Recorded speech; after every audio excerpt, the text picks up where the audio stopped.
બટા હું માર્કેટ જઈને આવું, બટા હું માર્કેટ જઈને આવું, કેમ સાંભળતી નથી? એટલે તો પૂછ્યું એને. હા મમ્મી, મને કઈ કીધું? બટા શું થયું છે તને? કેમ ચિંતામાં બેઠી છો? ક્યારની હું તને હાથ પાડું છું તો સાંભળતી નથી. કઈ હોય તો મને કે. તારા થોડાક દિવસમાં હમણાં લગ્ન છે, તાર પપ્પા તને કોઈ ખીજાણું છે દીકરા? ના, કોઈ નથી ખીજાણું. તો બટા તારે શેની ચિંતા છે? તું કઈ કેમ મને તો મને ખબર પડે ને બટા. અહીંયા તો મારા સુખ દુઃખની વાતો મારા મમ્મી પપ્પાને કરું છું, પછી મારા સાસરે હું જાઉં, પછી મારે સુખ દુઃખની વાતો કોને કરવી? પછી ને મારા માવતર કોણ?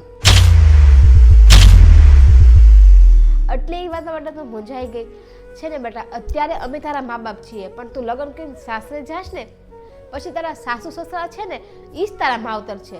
હું તો મારા સાસુ સસરાને મારા માવતર માનીશ, પણ શું એ મને એની દીકરી માનશે?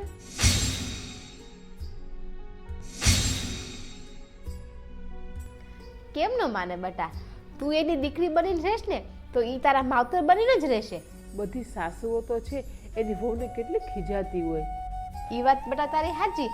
સાસુ વહુને ખીજાય છે એમ માં દીકરીને પણ ખીજાય છે ને, પણ માં ખીજાય ને એ દીકરીને ખોટું નથી લાગતું, પણ સાસુ ખીજાય છે ને એ વહુને બહુ ખોટું લાગી જાય છે. તમે એને માં સમજો છો તો પછી ખીજાય છે તો એ ખોટું હલવા લગાડો છો. તમને માં ખીજાય ને એ તમારા હારા માટે જ ખીજાય, એમ સાસુ તમને ખીજાય છે ને એ તમારા હારા માટે જ ખીજાય છે. એ વાત તો સાચી છે તમારી. એટલે એ વાતમાં દીકરા તું ક્યારની ચિંતા કરતી હતી.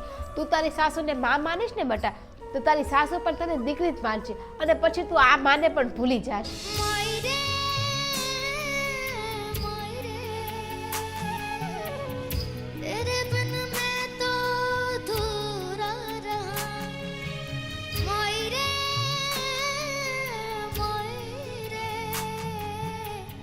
मुझसे ही रूठी मेरी परछाई